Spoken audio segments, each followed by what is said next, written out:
Bayangkan, seorang ulama kampung terkenal cerdas dan sok suci. Tiba-tiba kedapatan keluar dari rumah pelacur. Saat matahari baru terbit. Orang-orang teriak, "Astagfirullah, itu Abu Nawas." Pada suatu pagi di kota Baghdad tempo dulu, Abu Nawas sedang duduk santai di beranda rumahnya. Sarungnya lusuh, sorbannya miring, dan di tangannya ada secangkir teh yang lebih pahit dari hidup. Tiba-tiba, tok, tok, tok. Seorang bocah kecil berdiri di depan rumahnya. "Paman Abu Nawas," kata bocah itu gugup. "Ini ada surat untuk paman." Abu Nawas mengernyit. "Surat? Dari siapa? Aku tidak punya utang." "Setahuku." Ia membuka surat itu. Belum dibaca isinya. Bau minyak wangi menyengat hidungnya. Abu Nawas terbatuk. "Wangi sekali. Ini surat atau sapu tangan mantan?" Ia membaca perlahan. "Wahai Abu Nawas, aku mengundangmu ke rumahku malam ini. Datanglah sendiri. Aku butuh pertolonganmu." "Sulaiha." Abu Nawas terdiam. Matanya membesar. "Sulaiha?" gumamnya. "Itu bukan... Ya ampun, itu pelacur paling terkenal di ujung kota." Ia menoleh ke kiri. Menoleh ke kanan. Lalu berbisik pada dirinya sendiri. Ini jebakan atau ujian iman level dewa. Namun di bagian bawah surat tertulis kecil. "Jika engkau tidak datang, seseorang akan celaka malam ini." Abu Nawas menghela napas panjang. "Kalau urusan orang celaka, aku tidak bisa pura-pura buta." Malam pun tiba. Dengan langkah hati-hati dan wajah sok suci, Abu Nawas berjalan menuju rumah Zulaikha. Rumah itu terang benderang. Lampunya lebih terang dari masjid saat malam takbiran. Saat pintu dibuka, Zulaikha terkejut. Kau benar-benar datang?" Abu Nawas menunduk. "Tenang, aku datang bukan untuk maksiat. Aku datang untuk menyelamatkan seseorang." Zulaikha terdiam, dan air matanya jatuh. Namun saat Abu Nawas melangkah masuk, tiba-tiba terdengar suara teriakan dari luar. "Itu dia!" Abu Nawas keluar dari rumah pelacur. Abu Nawas memejamkan mata. Ya Allah, baru masuk satu langkah. Namaku sudah masuk neraka sosial. Apa sebenarnya yang diminta Zulaikha? Siapa yang akan celaka malam itu? Dan bagaimana Abu Nawas keluar dari rumah itu? Tanpa merusak nama baiknya, atau malah membuatnya makin terkenal? Tadi malam, Abu Nawas masuk ke rumah pelacur terkenal, Zulaikha. Belum sempat duduk, orang-orang sudah berteriak di luar. Nama baiknya hampir hancur. Tapi, ternyata ada rahasia besar di dalam rumah itu. Pintu ditutup rapat. Zulaikha berdiri gemetar. Riasannya luntur oleh air mata. Abu Nawas menatapnya tajam. "Cepat bicara, aku bukan tamu seperti biasanya." Zulaikha terisak. "Aku tahu, kau tidak datang untuk itu." Ia menunjuk ke balik tirai emas di sudut ruangan. Di sana, Abu Nawas mengangkat alis. "Apa, jin, suami sah, atau utang?" Zulaikha menggeleng. Di balik tirai itu, terdengar suara batuk kecil. Abu Nawas mendekat perlahan. Ia membuka tirai. Dan ia terkejut. Seorang anak laki-laki kurus duduk di lantai. Wajahnya pucat. Matanya cekung. Abu Nawas membeku. "Siapa ini?" Zulaikha tersungkur. "Anakku." Abu Nawas terdiam lama. "Anakmu?" "Iya," jawab Zulaikha lirih. "Ayahnya seorang bangsawan. Saat tahu aku hamil, dia mengusirku. Sekarang anakku sakit parah." Abu Nawas menghela napas berat. "Lalu kenapa memanggilku?" "Aku bukan tabib." Zulaikha menangis lagi. "Anakku ingin sekolah. Ia ingin belajar agama. Ia ingin jadi orang baik. Bukan seperti ibunya." Abu Nawas terdiam. Wajahnya berubah serius. Dan Zulaikha menatapnya penuh harap. Para guru menolak. Mereka bilang anak pelacur tak pantas duduk di majelis ilmu. Mereka bilang darahnya kotor.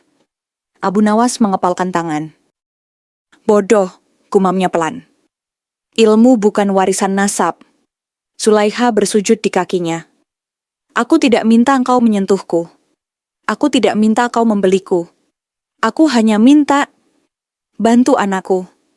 Di luar rumah. Suara gosip makin ramai. Itu Abu Nawas, pura-pura alim. Abu Nawas tersenyum tipis. Baik, katanya pelan. Kalau begitu, malam ini kita mulai sandiwara. Sulaika terkejut. Sandiwara? Abu Nawas berdiri tegak. Besok pagi, aku akan keluar dari rumahmu dengan kepala tegak. Dan seluruh kota akan tahu kebenaran. Tapi mereka sudah menghakimimu, kata Sulaika cemas. Abu Nawas tertawa kecil. Mereka belum tahu. Aku belum mulai berpikir. Apa rencana Abu Nawas? Bagaimana caranya membersihkan nama Zulaika? Dan memaksa para guru menerima anak itu? Dan siapa bangsawan yang menghamili Zulaikha? Pagi itu, matahari belum tinggi. Tapi kabar sudah lebih panas dari wajan pedagang roti. Abu Nawas semalam di rumah pelacur. Katanya sampai tengah malam. Ulama palsu. Orang-orang berkumpul di alun-alun. Dan benar saja, dari ujung jalan terlihat sosok berjubah lusuh berjalan santai. Itu Abu Nawas. Wajahnya tenang. Seolah-olah ia baru pulang dari masjid, bukan dari rumah Sulaika. Beberapa lelaki menghadangnya. Berhenti, Abu Nawas. Kami ingin penjelasan. Abu Nawas menguap kecil.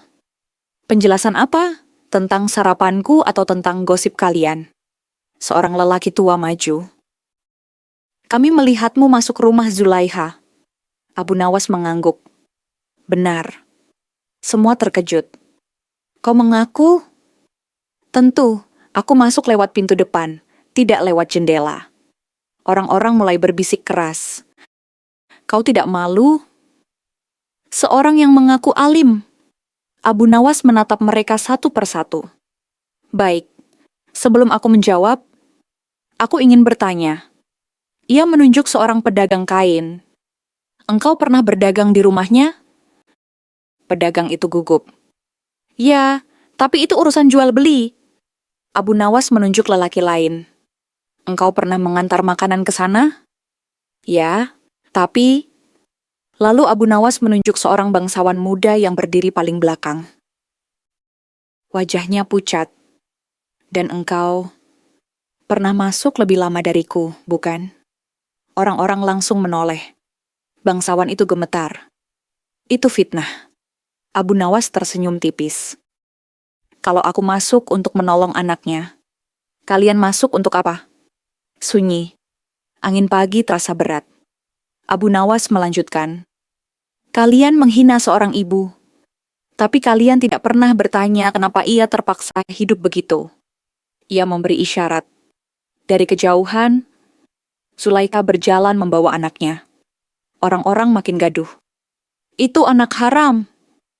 Tutup wajahnya. Abu Nawas mengangkat tangan. Diam. Suara itu keras dan tegas. Anak ini ingin belajar agama. Ia ingin duduk di majelis ilmu. Tapi kalian menolak karena ibunya berdosa. Ia menatap para guru yang ikut hadir. Kalau begitu, beritahu aku. Dosa ibunya diwariskan lewat darah atau lewat kebodohan masyarakat? Tak ada yang menjawab. Anak kecil itu batuk pelan. Abu Nawas menoleh pada para guru. Jika kalian menolak mengajarinya, mulai hari ini aku yang akan mengajar. Orang-orang terdiam. Lalu tiba-tiba bangsawan muda itu berteriak. Itu bukan anakku. Semua mata membelalak. Abu Nawas tersenyum lebar. Menarik. Aku belum menyebut namamu. Kerumunan langsung riuh. Wajah bangsawan itu pucat seperti kain kafan. Apakah bangsawan itu benar ayah sang anak? Bagaimana Abu Nawas akan membuktikannya? Dan apakah kota itu akan berubah? Atau tetap munafik? Alun-alun sunyi. Semua mata tertuju pada bangsawan muda yang wajahnya sudah sepucat tepung. Baru saja ia berteriak, "Itu bukan anakku." Padahal, tak seorang pun menyebut namanya. Dan di depannya berdiri santai, Abu Nawas, dengan senyum tipis yang lebih tajam dari pedang. Abu Nawas melangkah mendekat. "Kenapa engkau terburu-buru membela diri?" tanyanya ringan. "Aku hanya berbicara tentang seorang bangsawan, bukan tentang dirimu." Orang-orang mulai berbisik. Bangsawan itu gelisah. Keringatnya mengalir meski pagi masih sejuk. Aku hanya tidak suka difitnah." Abu Nawas mengangguk pelan. "Fitnah memang menyakitkan. Sama seperti tuduhanmu pada seorang ibu yang kau tinggalkan." Kerumunan mulai panas. Zulaiha menunduk, memeluk anaknya. Abu Nawas lalu berkata keras, "Baik, jika kau bukan ayahnya, berani sumpah di hadapan semua orang." Semua orang terdiam. Di zaman itu, sumpah bukan main-main. Orang yang bersumpah palsu percaya akan mendapat azab. Bangsawan itu mundur selangkah. Aku tidak perlu membuktikan apa-apa." Abu Nawas tersenyum. Jadi kau takut?" "Tidak." "Kalau begitu, sentuh kepala anak ini dan katakan, 'Jika dia darah dagingku, semoga aku kehilangan seluruh hartaku.'" Sunyi. Tak ada angin. Tak ada suara burung. Bangsawan itu gemetar. Tangannya hampir menyentuh kepala anak itu. Lalu ia menariknya cepat. "Ini tidak adil." Abu Nawas menoleh pada warga. "Adil? Adil itu ketika seorang pria berani mengakui akibat perbuatannya." Zulaika akhirnya menangis keras. "Cukup, Abu Nawas. Aku tidak ingin mempermalukannya." Abu Nawas menatap lembut. Kadang kebenaran memang memalukan. Tiba-tiba bangsawan itu berteriak, "Baik, ya, aku pernah bersamanya. Tapi itu hanya sekali." Kerumunan langsung gaduh. "Jadi engkau ayahnya? Kau yang mengusirnya?" Bangsawan itu terdiam. Tak mampu menyangkal lagi. Abu Nawas menghela napas. "Sekali atau 1000 kali, anak tetap anak." Abu Nawas berkata lantang, "Mulai hari ini, kau akan menanggung biaya hidup dan pendidikan anak ini. Dan jika kau menolak," ia menatap para warga, "maka seluruh kota akan tahu siapa yang sebenarnya hina." Warga mulai mengangguk. Tekanan sosial lebih menakutkan daripada hukuman. Akhirnya, dengan suara pelan, bangsawan itu berkata, "Aku akan bertanggung jawab." Zulaika terisak. Anaknya menatap Abu Nawas dengan mata berbinar. Tapi Abu Nawas belum selesai. Ia menoleh pada para guru. "Sekarang, siapa yang masih berani menolak anak ini belajar?" Tak satu pun berani bicara. Masalah ayahnya selesai. Tapi ternyata ada satu hal yang belum beres. Kabar tentang Abu Nawas masuk rumah pelacur. Sudah sampai ke telinga penguasa kota. Dan ia dipanggil ke istana. Apa yang akan terjadi? Apakah namanya benar-benar akan bersih? Istana ramai. Para pejabat berbisik. Para penjaga berdiri tegang. Kabar sudah sampai ke telinga penguasa kota. Seorang ulama terkenal tertangkap masuk rumah pelacur. Dan kini, Abu Nawas berdiri sendirian di tengah aula istana. Di singgasana duduk sang pemimpin yang dikenal tegas, Harun al-Rashid. Tatapannya tajam. "Abu Nawas," suara sang khalifah menggema. "Benarkah engkau masuk ke rumah wanita itu?" Abu Nawas menunduk hormat. "Benar, Baginda." Para pejabat langsung heboh. "Berani sekali mengaku. Tak tahu malu." Harun al-Rashid mengangkat tangan. Semua langsung diam. "Kenapa kau lakukan itu?" tanyanya serius. Abu Nawas menghela napas pelan. "Karena jika aku tidak masuk, akan ada seorang anak kehilangan masa depannya." Istana sunyi. Salah satu pejabat mencibir. Alasan yang indah untuk menutupi dosa. Abu Nawas tersenyum. Kalau aku berdosa, hukumlah aku. Tapi sebelum itu, izinkan aku bertanya. Harun al-Rashid mengangguk. Katakan. Abu Nawas memandang seluruh ruangan. Jika seorang tabib masuk rumah orang sakit, apakah ia ikut sakit? Tidak, jawab beberapa orang. Jika seorang pemadam kebakaran masuk rumah terbakar, apakah ia ingin membakar? Tidak. Abu Nawas lalu berkata pelan namun tegas. Lalu mengapa ketika aku masuk rumah seorang pendosa untuk menolongnya, kalian langsung menganggap aku ingin berdosa? Istana kembali sunyi. Beberapa pejabat mulai menunduk. Harun al-Rashid menyipitkan mata, tertarik. Dan apakah benar kau membongkar keburukan seorang bangsawan? Abu Nawas mengangguk. Benar, Baginda. Karena kebusukan yang disembunyikan lebih berbahaya daripada aib yang diakui.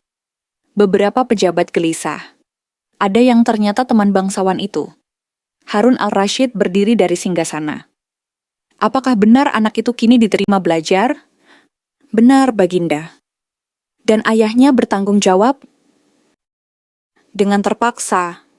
Tapi ya. Hening beberapa saat. Lalu tiba-tiba, Harun al-Rashid tertawa keras. Hahaha, Abu Nawas! Abu Nawas! Semua orang terkejut. Kau masuk ke tempat paling kotor. Lalu keluar membawa kebenaran. Beliau lalu berkata tegas.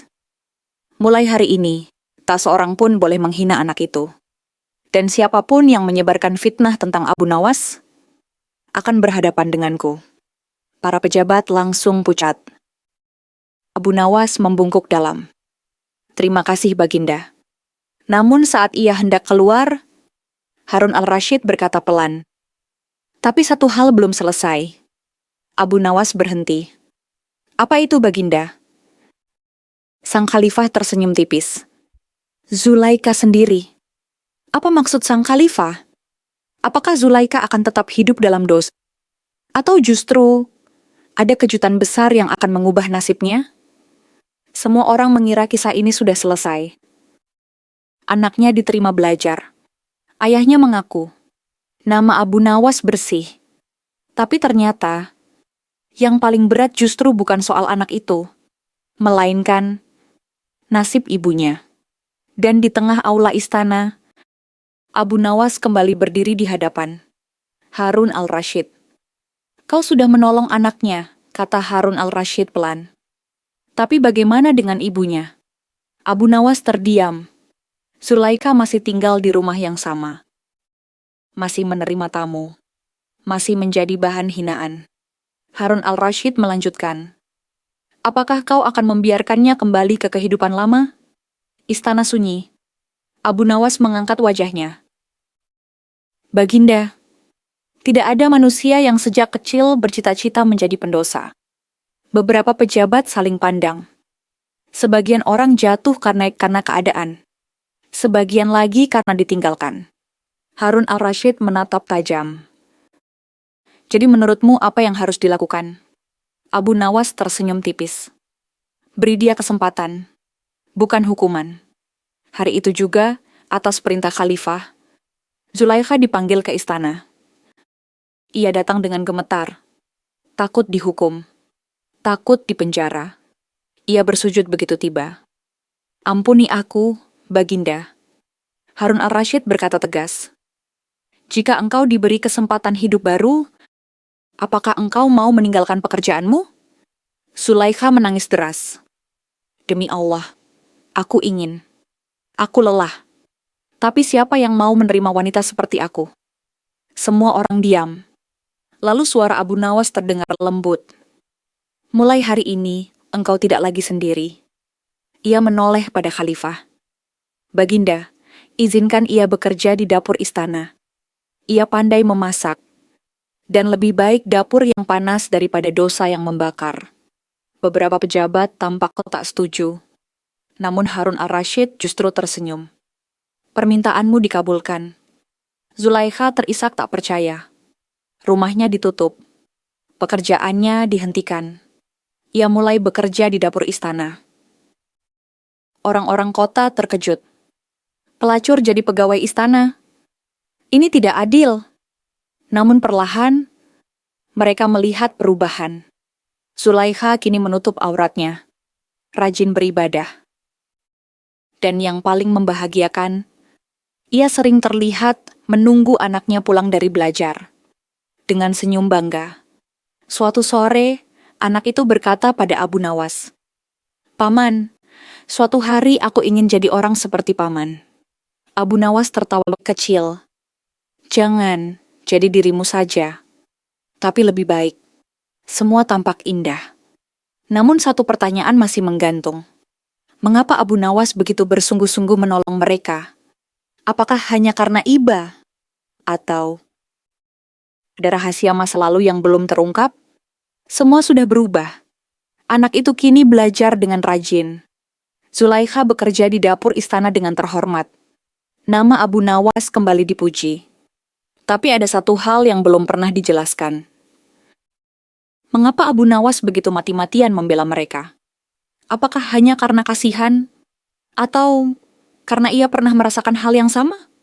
Suatu sore yang tenang, anak itu duduk di samping Abu Nawas di bawah pohon kurma. "Paman," katanya pelan. "Kenapa Paman tidak takut namanya rusak waktu masuk rumah ibuku?" Abu Nawas tersenyum tipis. "Karena nama itu seperti bayangan. Ia mengikuti cahaya, bukan gelap." Anak itu mengernyit. "Aku tidak mengerti." Abu Nawas terdiam lama.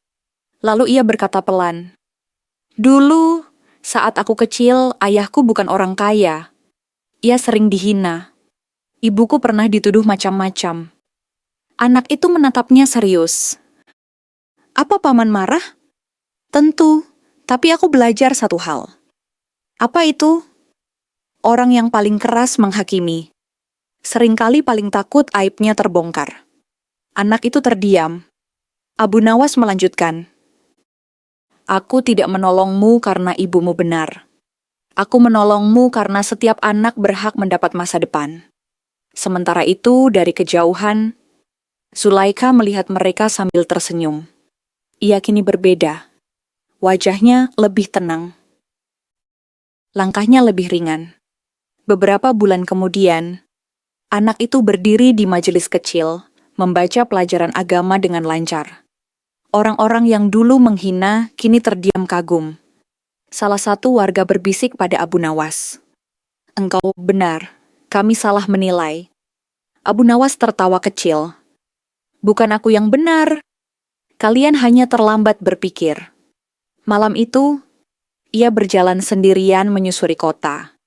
Seseorang bertanya, "Abu Nawas, apa pelajaran dari semua ini?" Ia berhenti sejenak, lalu berkata pelan, "Jangan pernah menutup pintu taubat seseorang, karena bisa jadi Allah membukakan pintu surga lewat dirinya." Ia tersenyum dan berjalan pergi. Kadang orang yang masuk ke tempat paling gelap, bukan untuk ikut gelap, tetapi untuk menyalakan cahaya.